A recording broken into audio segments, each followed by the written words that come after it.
Hello and welcome to Personable, a podcast focused on speaking to the world's best, enabling you to become the best that you can be.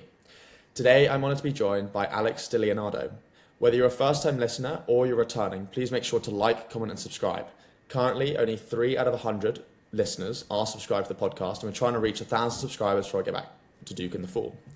Alex is the Chief People Officer of Citadel Securities, the former Chief Talent Officer at Activision Blizzard, a former partner at McKinsey Company, as well as working at both JPMorgan and Deloitte in the past. He's a graduate of Carnegie Mellon University and Carnegie Mellon University Tepper School of Business. I'm incredibly excited to speak to you today, Alex. I wanted to get started by asking you, what does it take to become the Chief People Officer of Citadel Securities, and what do you do on a day-to-day basis? Thanks for the question. First off, thank you, Harvey, for having me. I'm excited for a fruitful discussion today. I think, how I've thought about my career, and I think it dovetails with how we think about people at the firm. To be completely honest with you, I didn't study HR in school. I didn't start out in an HR capacity in my early stages of my career.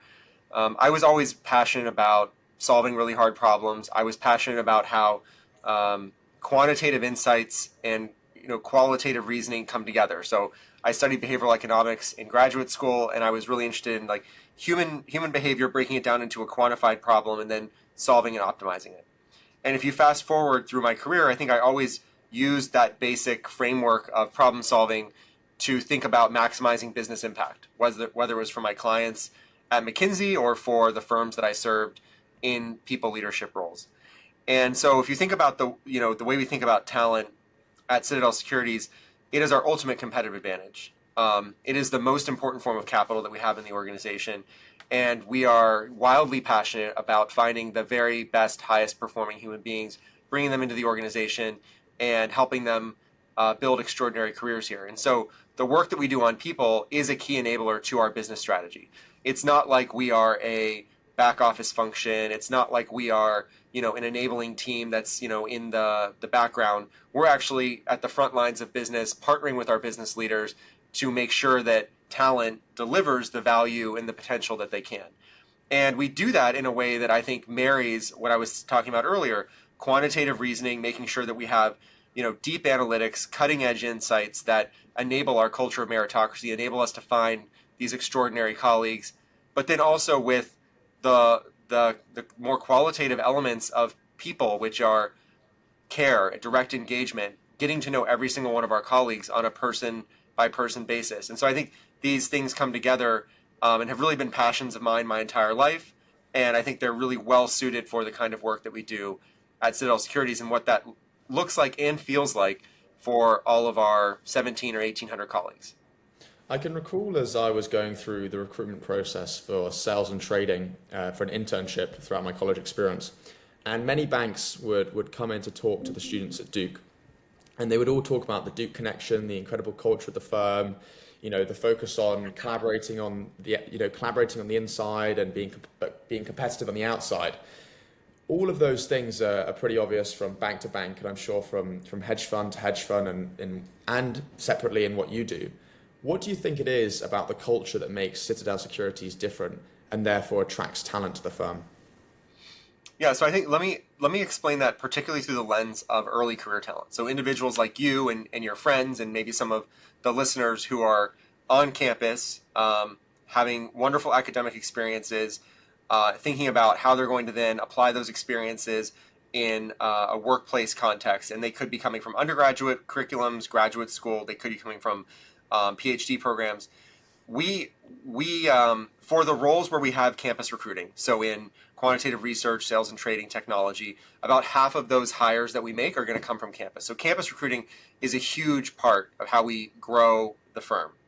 And I think one of the most important parts of our culture globally, particularly for our campus program, but really globally, is that for every individual, we spend a lot of time thinking about what exactly are they going to work on. So it's not like you just come into a pool and you kind of move around and try a bunch of different things, and then maybe in 2 or 3 years, there's sort of like a check-in on your career.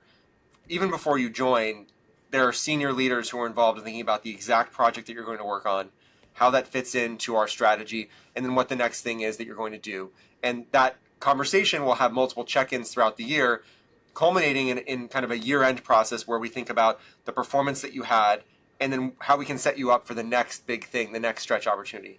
And so what that translates into, I think, is a fundamental truth about our organization, which is if you come here, you will work on more important matters earlier in your career than anywhere else. And I think there are trade-offs in that model, but we're very conscious about what that means to do and to deliver for our colleagues. And I think we've chosen that path. It's different from our competitors. It's different from banks, but I think it's kind of a promise or a social contract that we make with individuals. So that's the most important thing. Is you come here, you're going to have accelerated opportunities for impact, for leadership, and then that's going to reflect both in your first 90 days experience, but then the experience you have over the next 9 years, over the next 20 years, and how that translates to career growth for you at this organization. I think it's pretty obvious the benefits to Citadel Securities and almost to every company on the planet why having the best talent is pretty important for the success of the firm going forward. But over time, I think as a young kid, my initial thought was, you go to a firm to earn money, and so you'd think maybe a firm that offered more money would be the only incentive for someone to move from one firm to the next. And something else you've talked about is the ability to work on exciting problems. But without actually being in the firm or hearing from someone that speaks to the firm, it's hard to realize that without actually having been in the position. What do you think from a talent perspective that talent actually wants? Like, how do you go about attracting the top talent? Is it about how much money they earn? Is it the opportunity for investment capital? Is it about autonomy? Is it the ability to work with bright people? And is this different for every person, or have you noticed general trends of what the top talent wants and attracting them to the firm? Yeah, I think so. Compensation is important. I think compensation is a proxy for the opportunities that individuals have for impact and the opportunities the broader firm has for growth, right? Those conditions need to kind of be in place to warrant a high degree of compensation. And so, yes, I think compensation is attractive for intrinsic reasons and for reasons related to what high compensation proxies for the health of the organization, the health of the opportunities that you might have in your role. But let's put that aside. If I were gonna, if I could give myself career advice at the point of graduating university, I would explain a career model as kind of like a capital I, like a horizontal, vertical, horizontal. And so at the beginning of your career, I think you have to optimize the bottom part of the I, which is to learn as much as possible and to find the place where you're truly distinctive. And then you use that area where you're really distinctive to move up very quickly. That's the vertical part of the I. And then once you've moved up, you start solving broader problems again. You apply that knowledge in different contexts. You grow more functionally. And I think that I is an interesting model. And this is not like a framework that Citadel Securities uses. This is just a personal belief that I have.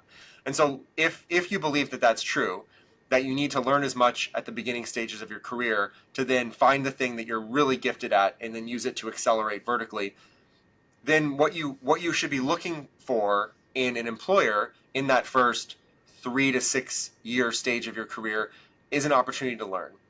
And learning looks like a bunch of different things. Learning does include learning and development programs and all of that, more programmatic curriculum that individuals may go through. And I think that's very salient. You see that a lot in big banks.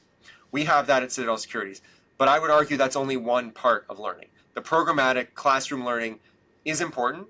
That's how you build, broad-based skills like learning how to lead a team. That might be how you learn some of the more foundational technical skills in a job like Python or C++. But that learning must be complemented with what I would call on-the-desk learning.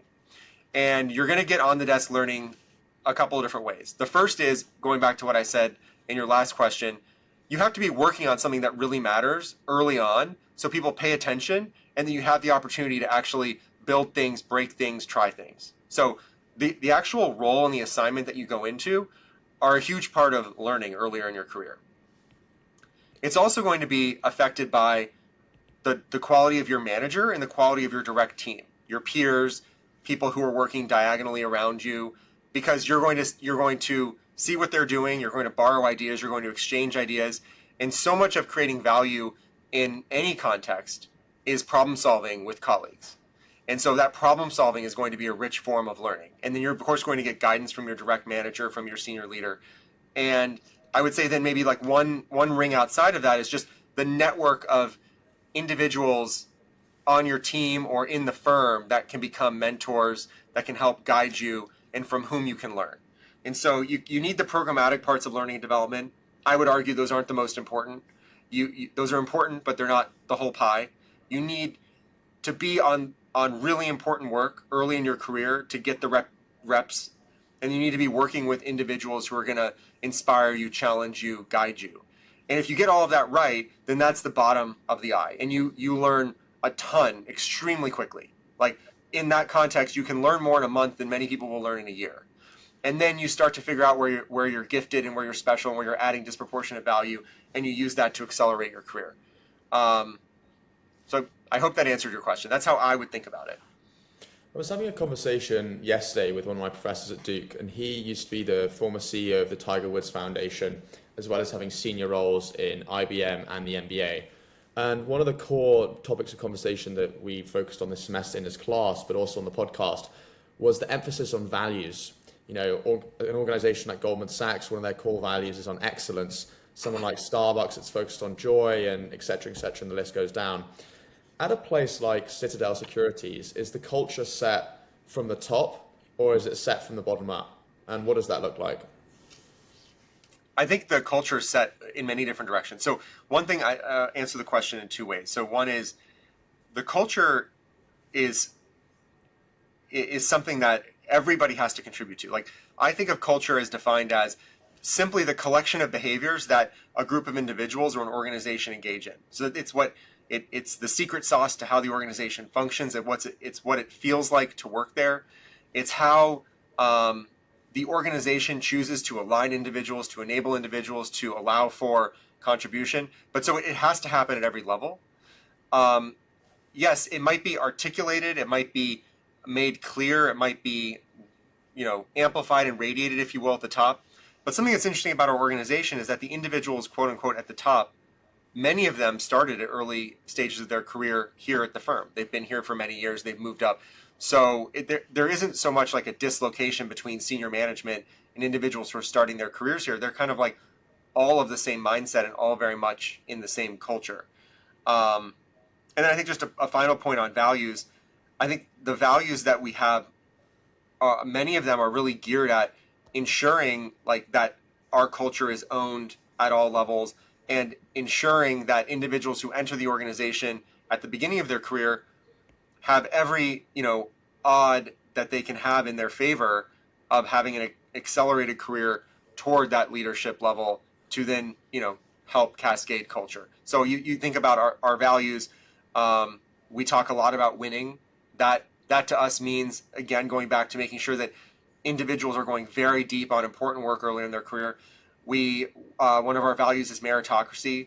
That relates to ensuring that everybody is evaluated truly and objectively based on their contributions, not based on noise in the system.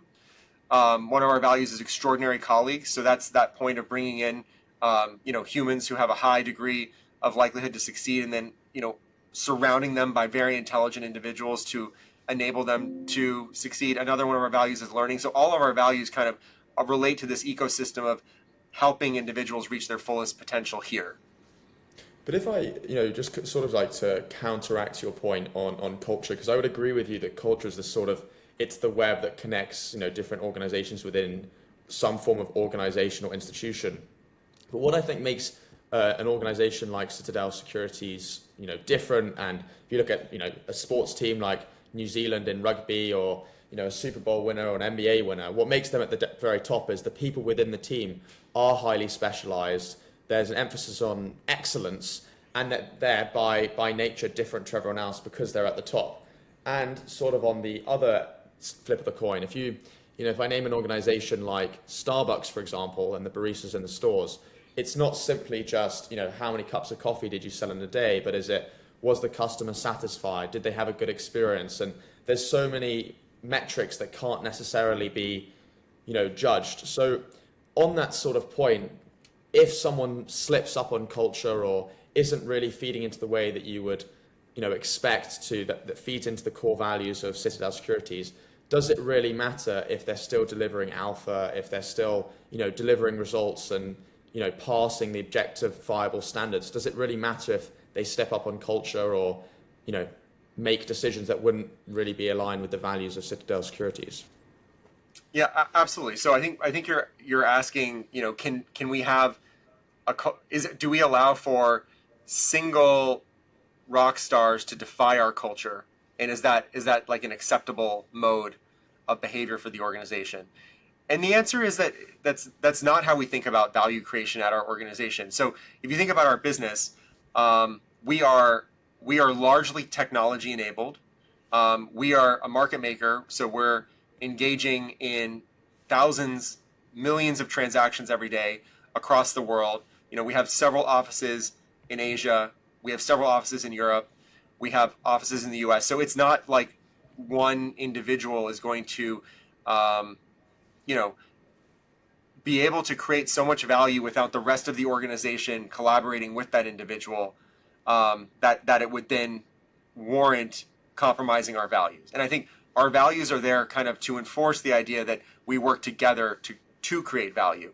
And so, you could borrow from some of the examples that you threw out there, but I think about it very much like a high-performing sports team, because you have to have the team come together. Even if you have star players on the team, that's awesome. We celebrate star players, but it still has to function as a team to get the ball down the field, so to speak.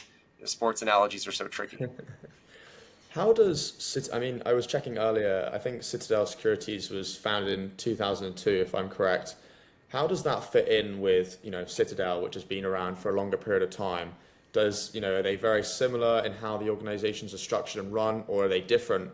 And then sort of as a side piece, even yourself having had a consultancy background, a lot of the common pathways for graduates out of top universities across the planet are going into investment banking, consulting, law, technology. If you've got a relatively new training program, how do you go about attracting new talent and offering something that's just as good as or better than, graduate training schemes which have been around for a longer period of time? Yeah, so I think there are two questions in there. On the history of the firm, we, just to be clear, we are two separate regulated entities, and that's reflected in our governance in many different ways.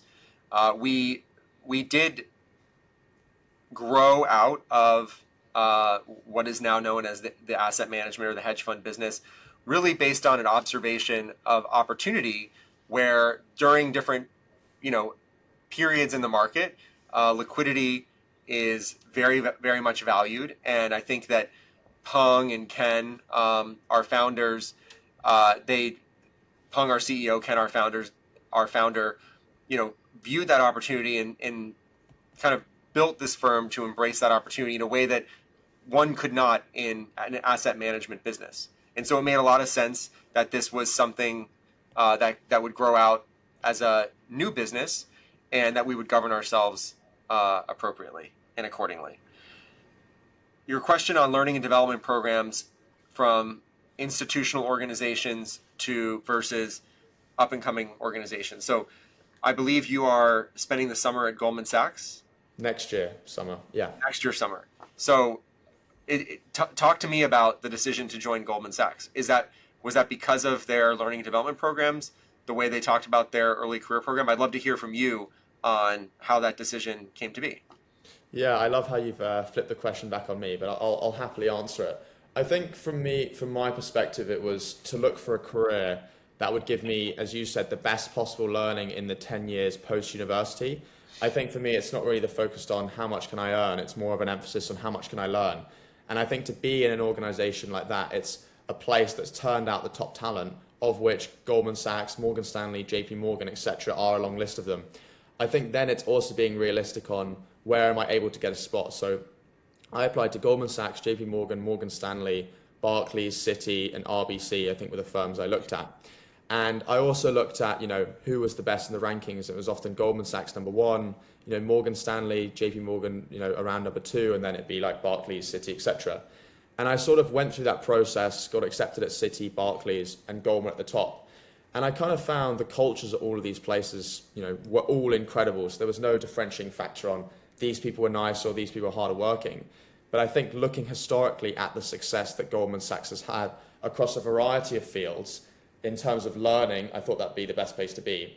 And then I think something that's not often talked about enough is the screening process. And I think, having gone to Eton College, having gone to Duke, and now, getting the opportunity to potentially work at Goldman Sachs, it says to the people around me that this person is someone that's willing to work incredibly hard, wants to be surrounded with and can compete with the best minds on the planet. It's even like with this podcast, the more people that I'm able to talk to, offer new perspectives and to learn, it isn't looked at, oh, Harvey's talking to this person who's way above him, but even in a weird way, Harvey's almost equal to that person. And so I think the core thing at Goldman Sachs was the emphasis on excellence and not just using that as a buzzword, but consistently churning out the best people on the planet. I think it's got the best training scheme. And if you actually look at the numbers in terms of who's actually doing the most revenues in markets, it's consistently been Goldman Sachs. I think over the past, 8, 9, 10 quarters, they've been the number one in equities, and they're pretty close in others. And the last main point on that is I'm not sure whether I want to do equities, fixed income, commodities, etc. And so their rotational program gives me the ability to, exposure to lots of different things versus a place like Morgan Stanley, I'd have to choose equities or fixed income. So a lot of different reasons, historical factors, being at the best, consistency of excellence, screening and brand name, ability to learn, and a place to really start my career at one of the best institutions on the planet. So that's why I chose Goldman Sachs. Yeah, I think you're thinking about the problem in the right way. And I think the value of educational experiences, whether they're primary school, university, your first set of roles, you're going to learn things. Those screening stages are also proxies for you as an individual, right? I mean, that's why sometimes when we're sourcing candidates, we get comfortable with a certain set of proxies that existed on a candidate's resume before, because without even having talked to this individual, we know that they worked at this organization, they went to this university. And so we don't only look at candidates through that lens, but I think it is a proxy and it's useful. And I think you're thinking about that part correctly. I also think that, we have a lot of respect for Goldman Sachs. I think the way you have articulated their early career program makes a lot of sense. I also think it's completely okay that in the market, there are organizations that have a slightly different angle to the value proposition that they bring to their early career hires.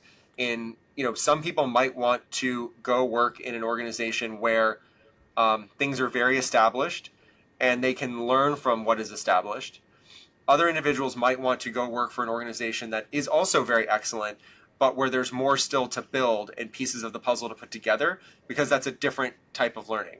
And I think actually it's completely acceptable and completely beautiful that both organizations can exist and candidates can self-select and organizations can select among those candidates based on where the better fit is. I think what trips up organizations and candidates is when they're shy about what their values and priorities are. I think if we're open about the way we think about development, if we're open about what we want out of those early stages in our career, I think we're actually going to end up with a better match that will help both the organization and the individual. But sort of on that point, you talk quite a lot about the idea of novelty, and even to go a step further, if you're looking at something like a startup, which is sort of on the far extreme end of having more autonomy and potential of success with a high potential of failure rate, versus something like yours, which is a lot more established than a sort of startup position, but still offers comparatively more novelty, adaptability, ability to work with your own team, a lot of ability to create autonomous decisions from an early stage. But even within that doesn't really differentiate it from someone like Jane Street or a lot of your other competitors. So how do you go a step further? Because I'm sure in your role, looking at all the people within a firm, it's not just about, these people are generally interested in joining a market-making firm or someone at the top. It's going a step further because, as you said, it's the emphasis on learning. So how does that emphasis on learning go beyond simply being around smart minds, correct compensation, correct brand name? Like, what is unique to Citadel Securities that goes beyond your competitors and attracts the best talent, particularly in that key learning phase? Yeah, I think something that's very unique about our culture, and I've talked about it quite a bit, is that we're very direct and top down about what every individual is going to work on. So other organizations, it might be the case that you come in and you kind of are part of a team and you can sort of float around and build some things on your own and try some things on your own, and those things might work out, and leaders might pay attention or might not. I think for us, while there are parts of that kind of organic flow to work that I can understand how they would be beneficial, we kind of take a different view, which is what we want to do is get leaders directly involved in everybody's career, be very directive about what they're going to work on, and then be very involved in watching the outcomes of that work come to life, and then providing guidance from there. And so what's different is people are working on very specific things with a lot of top-down direction from day one. The upside is that everything that people work on matters. There are single owners for what people work on, so it's not like you have to fight for resources or decision-making rights or credit when the thing works out. And we believe that that's the recipe that maximizes potential for individuals to have extraordinary and accelerated career paths. It's very different from other firms that are even in our same class. Thank you for your clarification on that point. I feel like my dad is, funnily enough, actually a headhunter. So I've often been, very interested in the talent space and, how that's sort of out. But he's more focused on the investment banking side of things than anything else. But sort of on that point, kind of hearing his perspective over the years, and also having a general just interest in the stock market, and now, potentially working at Goldman Sachs into the future through their internship program, I've learned about the, what's been going on in the markets, and kind of, the idea of hedge funds 30 years ago was, it hadn't really been heard of before. They were a novel thing. Now you've got the likes of, Robinhood and eToro, and the democratization of, stock picking, and, everyone's sort of talking about what stocks they're buying or selling, as well as this sort of democratization of knowledge through social media and online news sites, etc. With this sort of more people getting in the game, there's sort of a thought at which, this must make it harder. If in a perfectly competitive environment, it should reduce the profits available. It should make it harder for everyone else. If you're looking at, a regular sort of business. With your key focus being on people, and it's very obvious that people are the forefront of the business, talent is the most important thing. How do you go about setting strategy for a year's time, 5 years' time, 10 years' time, when there are constantly new things coming up with AI, cryptocurrencies, NFTs, things that are potentially changing the game? How do you stay ahead of that process and strategize for events that we don't even know if they're going to exist yet? Yeah, so I think first off, I just want to underscore something you said, which is like the democratization of capital markets is a wonderful thing. Like that's not bad. That's great, both societally and for business, right? It helps individuals have access to wealth creation opportunities. It has lifted entire countries out of poverty. It also flows retail capital to innovation that, can fund medicine and treatments and infrastructure. So we love democratization of capital markets. Let's be clear. We also love competition, right? We're a market making firm. Like we compete every day. That's how we create value. And we understand that like if you take any competitive curve and you take it to like its asymptotal state, like yes, costs should go down, spreads should go down. That's actually why I think free market capitalism is a great thing for society. So let's just put that aside for a second. But it's not really a but. And how we think about setting strategy is I think you always need to have an enduring vision of what you're trying to do. And for us, we're very clear that we want to be the capital markets firm of our generation. And that informs some really big moves. Like you can read in the news about very large hires that we make, about, regional expansion, about product expansion. Like we're not shy about those things. Those are kind of bigger industry shaping or company shaping efforts that align to this longer term horizon. But then, every day you encounter competitive opportunities. You find new opportunities that might not have been on your strategic roadmap. And I think it's an interesting question. How do you set up an organization to respond to those most quickly? And I think you need to have the long-term vision almost as a guiding framework, not as one that's restricting, but one that kind of shows up more around how do you think about your ultimate purpose? What are your values? What is your culture? Those kind of more enduring things should get you to your long-term state. And then you need to have near-term strategic goals that are, along the horizon of like a quarter or a year or 18 months that are very measurable and that you're directing most of your resourcing and energy at this moment in time. And then the final thing is you just need an organization that has some amount of agility so that when there's an opportunity that wasn't previously contemplated, you can just immediately capture it, assuming it fits within the framework of those other things we talked about, long-term vision, more near-term goals. I think there's sort of three key areas of focus that I've heard from our conversation so far in terms of your key metrics for success, like having objectifiable metrics, being transparent, and meritocracy. If I'm saying that correctly? Meritocracy, yeah. Meritocracy. What does that look like in practice? I mean, as buzzwords, they say great, but actually living them out day to day from your position and for people actually in the firm as well. What does that actually look like? Yeah. What are your objectifiable metrics, etc.? Let me take you through a key process that we have at the firm. It's kind of the whole business owns the process. My team helps run it. So at the beginning of the year, we work with every business leader to articulate the goals for their business area, for their region, their product, whatever it is that they're owning, including for our functions, right? Like our legal and compliance team will have goals. My HR function will have goals. And when you add all of this up, it's like 200 or 300 goals. And if you look at that list, that's what we are signing up to do as an organization. We're going to deliver all of that this year. And you can think about like rolling up some of those goals to different buckets of value. But at the end of the day, like those are the things that we've signed up to deliver. So that's kind of like Act 1. Act 2 is a very deliberate top-down process, which I've already talked about, where the senior leaders of the firm go through all of those 200 or 300 things, and we put a name next to those things. So every single item has an owner.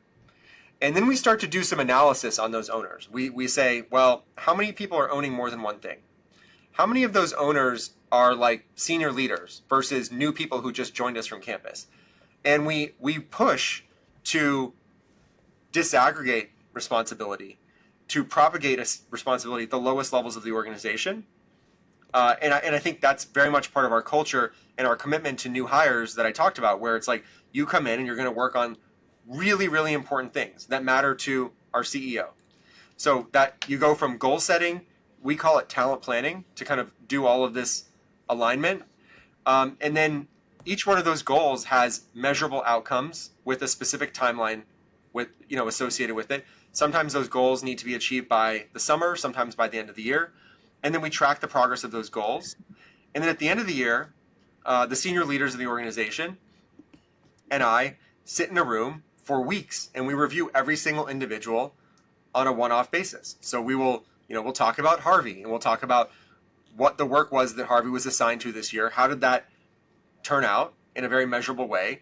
And then how do we think about Harvey's future at the organization? And how are we going to reward Harvey for what Harvey did this year? And when you put that much focus on something and you're really bringing it down to an individual level, to me, that's what meritocracy is, because you just can't fall through the cracks. Like everybody is paying attention to your career, and it's getting attention from Peng. It's getting attention from Ken. And that's how we have hardwired that process. So we talk about meritocracy. We talk about learning. We talk about extraordinary colleagues. When you have processes that are kind of like hardwired in that way, that's how it comes to life. And we make sure that we sort of live our values every year. And by the way, it's great for business. Yeah, but with that sort of interconnectedness of the culture, and also there's a sort of inbuilt inherent level of hierarchy by just someone being lower down in the firm and someone being higher up. How do you differentiate between good work done by someone that's at the top of a team versus done by an intern? And how do you create accountability and opportunities at all levels? Like, for example, let's say if I'm a boss and someone's working for me and they've done really good work, but the line items that I was given, I haven't done as well in. Surely it would be my incentive to claim some of the work that an intern or someone below me did, just so I don't get, kicked out the firm or punished in some way. How do you balance and how do you solve that sort of issue? Yeah, well, it's a very simple answer. First off, we don't treat people differently depending on the level. Like, we're not a very hierarchical organization. The way we do initiative planning, talent planning for someone who just joined the firm is exactly the same way that we do it for some of our most senior colleagues. And to answer your question, the entire reason that we do that is to avoid the failure mode that you described, right? If we know that Harvey is responsible for this specific thing, then if Harvey's manager messed up or succeeded, we're not going to conflate those two items. So I think that, I got at this point earlier when I was talking about like how we think about our culture versus other organizations. When you are in a little bit of a more free-for-all work context, I think you have a lot more of the risk that you just described. When it's very clear what everybody owns and is driving, that risk that you described goes away. Looking at the success of your firm, it's pretty obvious how well you guys have been doing. Often number one in a variety of categories, numbers wise, respects wise, prestige wise. If you've already figured out the secret sauce per se, which is changing over time, why go on news? Why go on podcasts? Why be on LinkedIn? Why share? Why have a YouTube channel? Why share your message and your knowledge, even if it's only 1% of it to the world? I mean, I think I'm on your podcast. I think our values are such that we recognize when individuals who are early in their career are trying to do something unique, are being entrepreneurial, are taking bold steps that are very different from other people that they might be peers with. And I think part of our values are we respect that. And so we're embracing you and we're happy to be here today. I think more broadly, I mean, we conduct interviews. We went to the Milken conference. We're very public in some regards. We still are very much excited about the firm that we're building. And we also know that in order to realize our vision of being the capital markets firm of our generation, there are parts of our business that need to be more public and need to be more, public facing, client facing, higher touch, etc. And there's nothing wrong with that. I want to ask you a few short answer questions before getting into 3 closing questions. Is this like a rapid fire? Not rapid, not one word, just like 30-second answers. I think I've started to do this in the end of my podcast because I think it gives, when there's a lot to fit in a short period of time, I think it enables to, get some really good insights. What belief about leadership at Citadel Securities have you been forced to unlearn?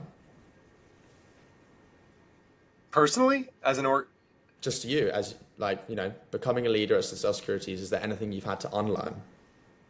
I think I don't know that I've unlearned anything, but I've learned that there's a difference between micromanagement, which I think is not good, and being so in the details that you're actually empowering and helping grow the more junior members of your team. Where do you draw the line between competitive intensity and psychological safety? How does the focus of mental health come in when you're so focused on, reaching super detailed and specific goals over super strict timelines?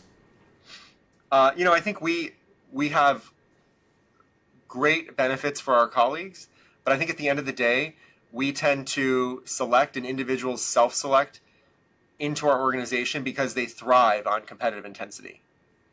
And I think we're focused on that as part of our culture. Is there a non-negotiable value you'd protect, even if it cost performance?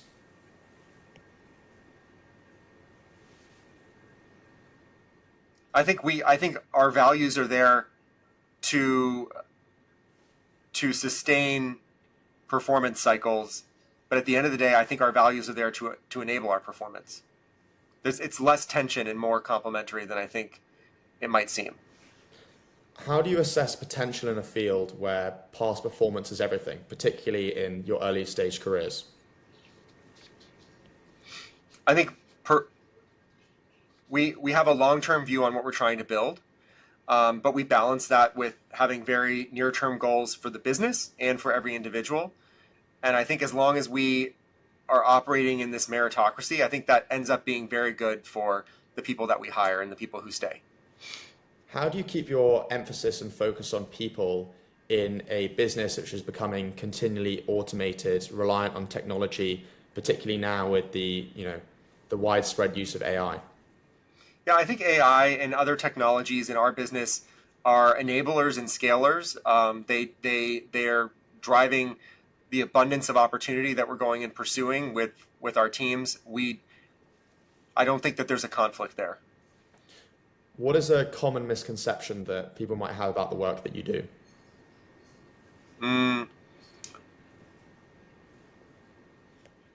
That everything we do in HR is qualitative.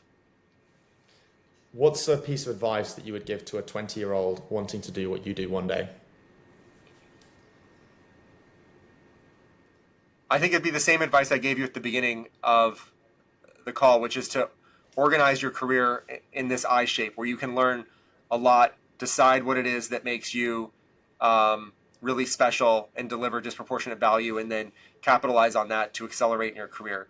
And I think if it's for somebody who, and look, I don't know that if somebody really wants to be a chief people officer and they're 20 years old, I think that's great. I would start by understanding how businesses create value, because in every enabling function, you're there to help drive the value creation of the business. And I would start with that point of view first. What's the best piece of advice someone has ever given you? In the context of the early stages of my career, just say yes. In the context of your career? No, not just in general. I mean, I think just saying yes and raising your hand and getting involved and just showing up and wanting to help create value, even if it's like hey, we want you to come do this thing for a month, I think that has a lot of power. I think the more that you can sort of lean forward and kind of take on and demonstrate the extra responsibility early in your career will translate into very quickly bigger opportunities for you to demonstrate impact in arenas that you might not otherwise get the opportunity to demonstrate impact in at that stage in your career. And the last of my short answer questions before moving on to something else, what's one question that you haven't been asked before or you're not asked enough?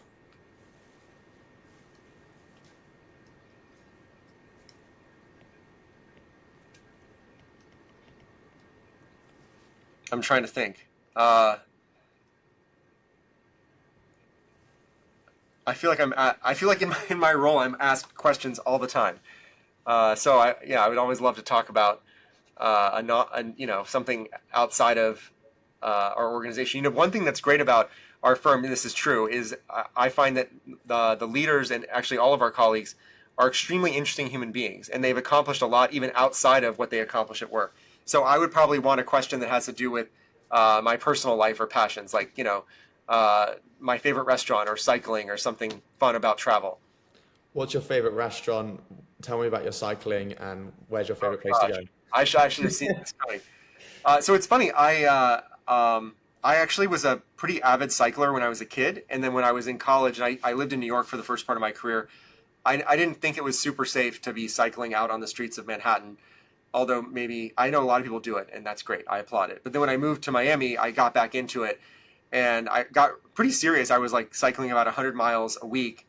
And the thing that's interesting about cycling is it's kind of a good allegory for performance in an organization. I'm not just saying this, but I've actually thought about this for a long time, because in cycling, it's kind of it's a great sport, because even whether you're in a group or in a race, you're usually just competing against yourself, right? Like, I think it's very unlikely that I'm going to win the Tour de France. So if you define like being the best cyclist as winning the Tour de France, and then the worst cyclist is somebody who can't ride a bike, I'm somewhere in the middle. And no matter how hard I try, I'm only going to be like a little better towards like that terminal best. And no matter how much I don't try, I'm not going to like go that far this way. So it's really like a competition with yourself. Like every day, what you eat, how you train, how you show up, you're really only competing with yourself, your bike computer, to know like how efficiently you're using calories to translate into watts, how fast you're going, how you're doing on climbs that you've done like 100 times. And I think there's something beautiful about sports or hobbies or even professions where you have to like psychologically know that no one else is going to know other than you that you're performing better today. And I think it's interesting, like what it says about humans who opt into that, and then they still push themselves incredibly hard. And I wish there were a way to test for that. I'll let you know if we find one, because I think that would be a great predictor of success. So I love cycling because it is kind of always a competition with yourself, and there's no like binary outcome that I can achieve. in this lifetime that says I'm done. It's just sort of like the next day, the next ride. Favorite restaurant? It's funny. So I'm actually visiting our Hong Kong office next week, and I was looking for restaurants using ChatGPT last night, and I was kind of like going back and forth with the algorithm and telling it some of my favorite restaurants in New York, and then it made some good recommendations, and I'll let you know how those are. But I think what was more insightful than like the favorite restaurant was I was like, based on this conversation, distill like a heuristic for my taste in restaurants that I can use in other cities as I travel. And one of the things that was in the list was basically restaurants that are owned and operated by the chef. So there's like one person who's kind of like in control of the vision, and they're showing up every day. So it wasn't like restaurants that are part of a chain of like 10 or 20 restaurants, but rather that there's like the same human being who is showing up every day, responsible for every element, and creating like a really amazing experience for guests and diners. And I haven't fully processed the implications of that, but I think it says something about workplace culture as well, and about the power of ownership. And I don't mean like capital ownership. I mean like owning your task, owning your role. What was the third question? The last one was on travel, but I actually had something which I thought was more interesting, which I wanted to quickly ask you before we close out. And I kind of had two adjacent thoughts. One being Citadel Securities. You're sort of already in this place. You're the best of what you do. What does that look like in 10 years' time, and what sort of impact does Citadel Securities want to have on the world? And the other sort of dual thought that I had was your emphasis on line items, and you were saying you don't want to get to the point of micromanaging, but it seems that you hyper-optimize with cycling and everything that you do. So how do you ensure that do you ever just tell yourself, hey, I've actually done enough with this, I don't need to do any more of this thing, and you just take your foot off the pedal? So where's Citadel Securities in 10 years impacting the world, and do you ever feel like you're doing too much, or that you can actually take your foot off the pedal for a second? I think it's so the answer to the questions are almost the same, because I think we're an organization that creates value by continuously optimizing, right? Like when you're market making and you're trading in a competitive environment, you always like every single thing you do has a decay to it. And so you must always innovate to be competitive and to continue to drive value for your clients, your users, your shareholders. And I think that's how I am. I'm a little restless about my personal performance, and I think that's how we are as an organization, and I think that's very healthy. And then, I mean, to say we want to be the capital markets firm of our generation, there are so many things that you can infer. But what I would go back to our conversation on democratizing capital markets, and the fact that we're passionate about the fact that that's a great thing. I think there are parts of capital markets that have been really well democratized, and you might, translate that to different products. And I think there are places where, making it more efficient, more publicly available, more democratized, is an opportunity still. And I think that's very interesting to us. I've got three final questions. I'll ask the question 3 and 2 and 1, and then I'll ask the last one separately. I want to ask you, what's next for you? You can look at any scope of time, 6 months, a year, 5 years, 10 years. And my penultimate question is, if I was to ask someone in 100 years' time, how would you want to be described, and what would you want your legacy to be? So what's next, and what do you want your legacy to be? I think this place is so dynamic that for me, what's next is always just what we're doing right now, and continuing to have an amazing 2025, and making sure that our people feel set up for success. And then as we move into the year end, which is a cycle that's very important to my team, that the individuals who've had outsized contribution feel fairly evaluated and rewarded at this firm. I think that's a key responsibility for me, and I take it very seriously. That's not the most exciting answer, but to me, it's the most exciting answer. My legacy, I think the legacy has to be about impact that I've had on other people. And I think for me, I love hearing from people that I worked with like 5, 6, 10 years ago, and they say, oh, you inspired me to go back and get this degree, or you inspired me to take this risk, or I learned this thing from you and it translated into achievement in my job. I think just a legacy of that, where like having had impact through other people, that then goes on way beyond me and my tenure and my mortality, is all I can ask for. And my final question, and I ask this to every guest on Personable, is what is one thing that you would want a listener to take away from this episode? That Citadel Securities is a culture where extraordinary individuals who are performance oriented can come and have learning experiences earlier in their career that they could not have anywhere else, and where they will be given the opportunity for the most exponential career path of anywhere else that they could go. Thank you very much for coming on to Personable today, Alex. I think it's been fascinating to hear your insights and the greatness of working in a place like Citadel Securities. I think what you said on the idea of it decaying is particularly insightful, because with anything that you do, the minute you put something out, your competitors can learn what you do and learn to do it better. So you always have to be one step ahead of the curve. And I think it was also fascinating when I brought up the idea of AI to you, because I'm sure something like that has already been of knowledge to your firm for 10, 15 years. And only now that it's become, got to the masses, has everyone been like, have you heard of AI? So I think that's pretty funny. I think your ability and emphasis to focus on the tiniest details that no one else may be thinking of, and ability to assess people in a way that doesn't focus on the hierarchical structures, but actually on what they're contributing on an individualistic basis that builds up to the overall bottom line, I think is incredible. I feel very honored to have had you on today, and I think there's a lot of value in there that my listeners will be able to have taken away. So thank you very much. Thank you for the opportunity. I look forward to, if you're ever in Miami, come say hi, and I look forward to staying in touch.